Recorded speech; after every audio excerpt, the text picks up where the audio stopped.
Super Mario World remains one of my favorite 2D platformers ever. However, for everything this classic side-scroller did right, there was one thing it lacked: depth and atmosphere. There were exceptions. Valley of Bowser, Emerging, and the final fight were both pretty intense, but for the most part it was a silly romp through colorful worlds to the tune of some upbeat music. Just don't mind the giant saws. No, there's another game series on the same system that covered what Super Mario didn't. That was Donkey Kong Country. You may be wondering now, how can a game about a gorilla recovering his stolen bananas possibly be any more sophisticated than a plumber saving a princess?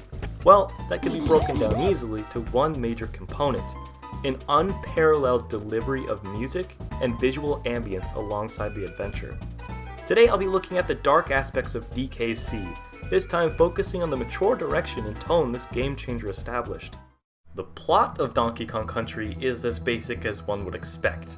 Without the strategy guide backstory that adds a bit more world building, in-game the player can head to the bottom of Donkey's treehouse to reveal the missing banana hoard he must get back, learning later that the culprit is King K. Rool, a fearsome dictator with an intimidatingly bloodshot eye.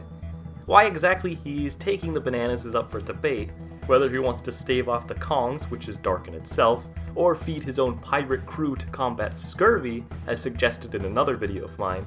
We'll be looking less at theorization and more towards fact. So, dismissing hypothetical implications, the concept of stealing bananas is unarguably silly. What else does this tyrant do then as a villain, and why should he be threatening? To start, he has unleashed his entire army to scourge DK Island, and in that time was able to construct an entire factory in the fifth world of the game. Since it was presumably built on once lush ground, this marks the first time in the trilogy this theme of technology versus nature is explored, and I quite like its execution here. It's subtle. Kremkrock Industries Inc. is dangerous, and the music expresses that very well. The Game Boy Advance version conveys this even better visually, as the map screen paints a more terrifying picture of what this water pollution looks like from the outside. Other than this one theme, there isn't any other area with a message, which takes me to my main analysis of what this game is primarily about. A journey trekking through a jungle, and the jungle can be a scary place. In addition to the hostile critters trying to stop your progress, there are plenty of natural predators like sharks willing to end your game too. And in this, again, the music works to really make the player feel fear on a subconscious level. How exactly? Well, legendary composer David Wise uses his signature sound to incorporate ambient noises with a tonal tune, directly reflecting his interpretation of each level theme. Aquatic ambience is a commonly referred to example, as it provides a calming yet cautious atmosphere, perfect for an underwater stage where everything is slower paced. You never know what's lurking beneath these depths, so there's a twinge of suspicion in the melody like most other tracks in the OST. Blizzarding mountains convey danger, even with the environment seemingly against you. Temple locations give ominous undertones, and dim caves mix sounds of dripping ceilings into a mysterious song. But David Wise is not only a master of deciding what songs fit to which stages, but also knowing when to use them. In the case of Misty Minds, there's a complete absence of an overlaid tune at all. A choice of silence in a dank, foggy arena with only sound effects to keep you on your toes really emphasizes the uncomfortability these levels emanate. There are also more of the cave types than any other level layout in the game, meaning a good portion of this adventure is careful spelunking, thanks to the music track or lack thereof. To contrast, I feel that I should mention minecarts, and they're bringing a different style of fear. They work to intimidate with fast-paced obstacles that require intimate concentration to best. Heart-racing gameplay means hopping over a jagged track to clear bottomless pits, leading to instant death and frustration for many players hoping to simply make it to the end in one piece. Minecart Carnage sounds quite brutal too. If you're a madman and want both high-action thrill and ambient horror combined, check out Stop and Go Station. Or don't, it's better to stay far, far away from these rock abominations. Blackout Basement's more on the frightening side too, with flickering lights and lurking critters in this pitch-black area. Moving away from level design though, I'd like to now mention the game over screen. Instead of a simple text pop-up, this game clearly wants to make you feel bad for ending these Kong's journey early. Battered and beaten, a bruised pair of heroes look dejectedly at the camera, against a background void of light, sporting bandages and a black eye for Diddy. To top it off, a crude wooden font hangs overhead with melancholic music. leaving the player with the sole option of mashing their controller to make it stop. I'm obviously exaggerating its effect a bit to be entertaining, but the fact remains that it's at the very least scary. If you manage to pull through and not let this be the fate of these characters, K. Rool challenges an intense showdown to the beat of what is arguably the most climactic final boss theme of all time, of course making for a seriously engaging battle. Defeating him allows the credits to roll, that is, after the fake ones, but his wrath and therefore these dark aspects are not over yet, as there are still 2 entire games to cover for this series. Join me next time for DKC 2, the much more foreboding and outwardly intimidating sequel.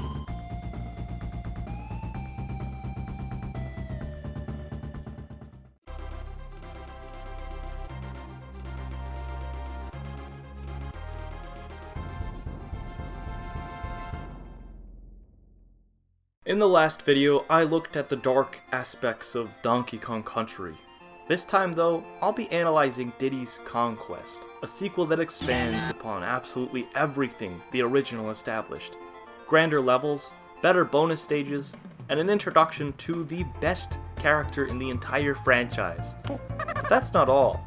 While the first game had few specific instances of being dark, this game as a whole has plenty with no convincing necessary.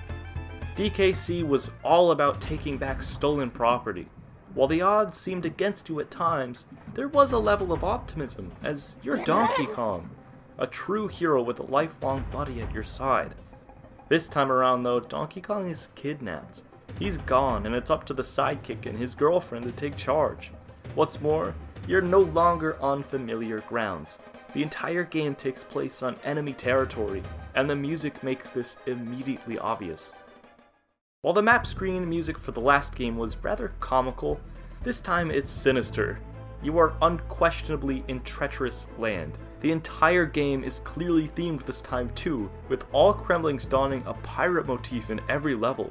It calls for an epic soundtrack that in itself is more gripping, but also borders on spooky, as the other theme of this game relates to the supernatural. There's ghosts, skeletons, and what seems like plenty of inspiration from the horror genre, with 2 heart-pounding chase segments and an amusement park gone wrong. This game is overtly dark in every world. For music, Stinkerbush Symphony is often pointed to for how reflective this OST can be.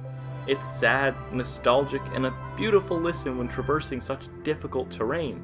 Furthering this trend is Forest Interlude, boasting heartfelt instruments and a perfect melding of song with creature sounds. Mining Melancholy is another track that says it already in the name. It's a complex assortment of soft piano and harsh industrial noise. I mentioned David Wise in the last video, and this time he composed all of the soundtrack for the game, and his genius is largely responsible for my deep-rooted feelings in this series. Moving on to some more specific examples of things being more serious this time around, we have the game over screen that needs mention again. While not as immediately painful to look at, if you lose all lives in DKC 2, it means imprisonment for the 2 Kongs. Captured and helpless, the camera pans down and turns a sharp shade of red to really drive home the idea that you've messed up big time as a player. Potentially responsible for those game overs are the bosses that mean business. A new skull icon with glowing red eyes forewarn the battle ahead. I mentioned the use of spirits before, but this instance isn't comical like the ghost rope. That's its real name. No, in this case, the player is tasked with a second round against the soul of the first boss Diddy and Dixie bested. And, assuming these eggs are of the creature's young and not however the eggs Yoshi throws work, its babies are fated to battle again too. Had this boss been a never-before-seen ghost enemy, there'd be much less to talk about here, but a deceased one reanimated as a hostile ghost is definitely worth discussing. Furthermore, Cleaver is most likely responsible for lots of youthful scares. It begins as a brawl pitted against a wielded sword by this flaming hand, whatever it belongs to, that soon turns sentient upon being knocked into the lava. It's presumably a possessed phantom sword and it wants your throats. When it's thankfully disposed of, the thing hideously and uncomfortably breaks apart into bones that it had been made of. The scariest enemy by far though are the Black Clobbers, making their appearance mostly in the Lost World, but also as an obstacle in the main campaign. These variants have a similar color palette to the Rock Crocs, featuring large glowing red eyes and a dark gray skin. These creatures from hell will steal entire extra life balloons from the Kongs, a chilling characteristic since these collectibles essentially act as your life force. This concept is made less horrifying with Retro Studios' interpretation of the life balloons, since they're actually used as an item to carry DK back to a level, rather than symbolizing lives themselves.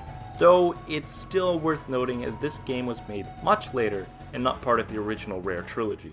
Lesser aspects I'd like to mention before finishing off are these unused sprites resembling mourning animations for our main characters. These were most likely used for failing a bonus room than some other grim implication, but dismissing that, we finally have K. Rool, who's even more menacing than before, with his swashbuckling getup and a willingness to abuse the captured Donkey Kong, repeatedly whacking the helpless ape with his blunderbuss until payback literally hits him in the face. This captain falls from high atop Crocodile Isle directly into the shark-infested waters below. Chomping sound effects ensue, and we're left to believe that this villain has actually met his demise this time. Of course, if you collected every extra goodie in the game, you'll know he does survive for a final stand, but even after a second defeat, the player isn't rewarded a happy ending. The home for all Kremlings sinks into the sea, but K. Rool cackles into the sunset, escaping by raft to fight another day. In my opinion, it's great this game doesn't tie things up so nicely, because as a standalone, it's so in spirit with the rest of the quest. It also means that since K. Rool is live and well, there's one more video to cover on the dark aspects of this trilogy.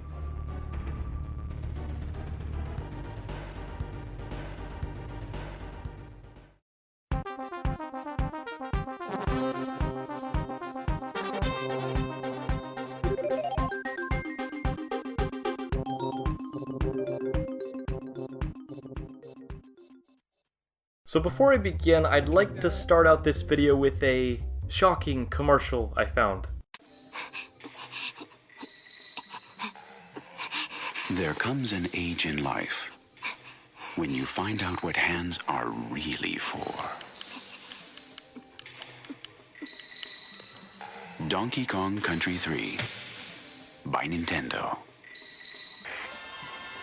I was just looking for the sports channel, Gary.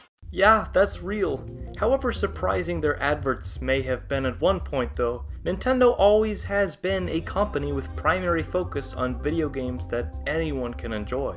This consideration has led to backlash in the belief that the company is too kid-friendly, an image that Donkey Kong Country 3 as a game certainly didn't help resolve at the time. The reasons this title seems to cater to a younger audience? Well, the secondary protagonist in DKC3 is literally named Kitty, that being Dixie Kong's toddler cousin. The opening credits and game over screens even feature childlike aesthetics, with their wooden hand-crank xylophone and a baby crib with alphabet blocks. I will say that it still very much retains that creepy factor, with the music box sound and a door closing shut though. The Game Boy Color and Advanced versions don't help this with their inferior hardware. But getting back on track, even the first level feels less serious than the previous games do, with an environment that reeks of summer camp. So, how could this game, especially coming from DKC2, possibly be as dark or surpass that of its predecessors? Well, to answer that, let's back up a bit. Before even starting, we can learn from the instruction manual the basic premise of this game. Both Donkey and Diddy are missing from their last adventures. So now, in an area that's neither home nor the recently sunken Crocodile Isle, Dixie must locate the two lost heroes. On top of that, K. Rool's gone too with a robot named Chaos, now supposedly leading the Kremling army. Do you see the picture I'm trying to paint here? There's an unfamiliarity in the air, an atmosphere that makes the player almost uncomfortable. This presents itself with the new overworld music, which isn't silly or sinister like its predecessors. It's mysterious, just like this intro, and much like the game itself. Many people criticize this third entry for not following a singular theme, as DKC did with its Jungle Trek, and Diddy's Conquest with the haunted swashbuckling adventure. While it does seem that this third game is without direction at first, it most certainly does have an overarching theme. It's simply less obvious and harder to pinpoint, though that only works to make it all the more eerie as it displaces the audience. DKC3's theme is modeled after the Industrial Revolution, a shifting period starting around 1760, where factories began replacing small-time handmade production processes. Don't believe me? There's plenty of evidence. An abundance of mills in the first world, as textiles were the leading industry for jobs at the time, and recurring technological progression throughout the game. These wheels aren't going to power themselves. On a side note, the German name for this level can be translated as various screams. Wow, let's take that in for a moment. Getting back on track again, there's a level with a giant saw blade, which I now assume is making lumber for the mills.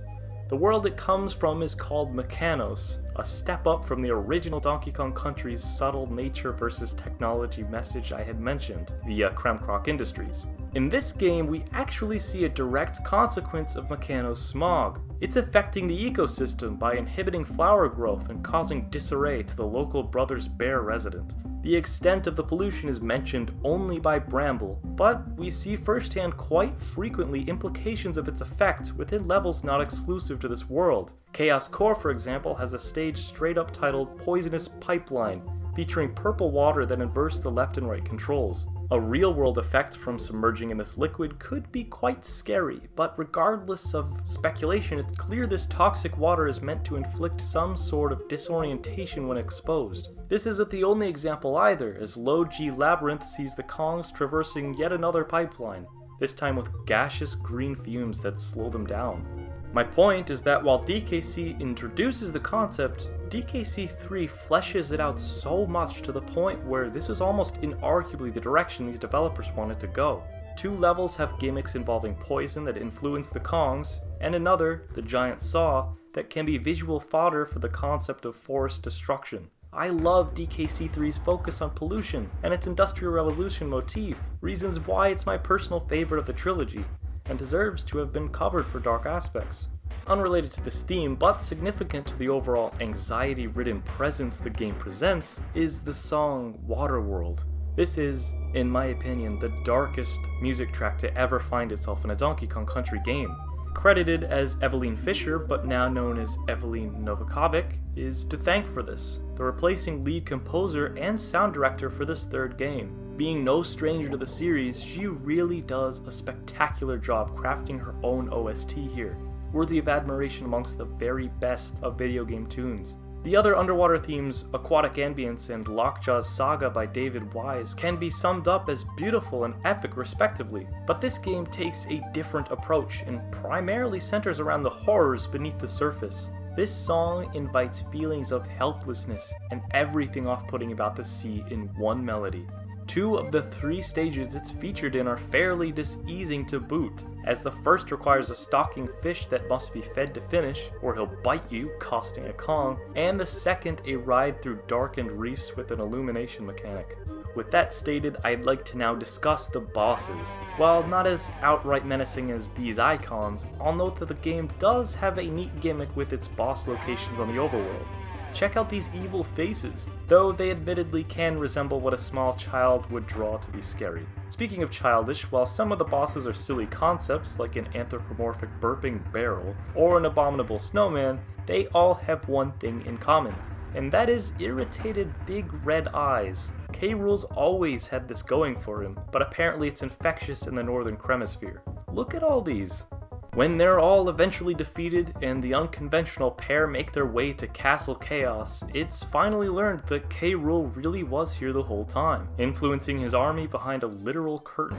There's nothing worth mentioning here in terms of dark aspects besides the boss's electrocution sprite, a Frankenstein homage in form of the Bear and K. Roolenstein persona, and the fact that Donkey and Diddy were used as human, simian batteries for Chaos. Not quite disturbing at face value, but thinking more can be quite unsettling when considering that their life force was most likely what powered up this machine. Additional things to note, this is the last game to feature Wrinkly Kong alive. She canonically dies somewhere after this game and before Donkey Kong 64, where she remains a spirit for every following title in the franchise. Furthermore, to wrap up this trilogy, I feel it necessary in surfacing one last anecdote. I was terrified of error message screens that appeared when a game wasn't working as it should. This is commonly found when the cartridge or disc could not be read. DKC3 would have terrified me in this sense, as it has a very creepy anti-piracy measure hidden within the code. Along with this warning text, the game over image pops up with the boss music playing in the background. Super unsettling, but a brilliant way to deal with pirates. No, not those ones. And with all that, I bid you farewell, as that's all I had for dark aspects on the original trilogy. I might be back for more Donkey Kong and analyzing Retro Studios' take on the Country series, but for now, thank you all for watching, and I'll see you for more.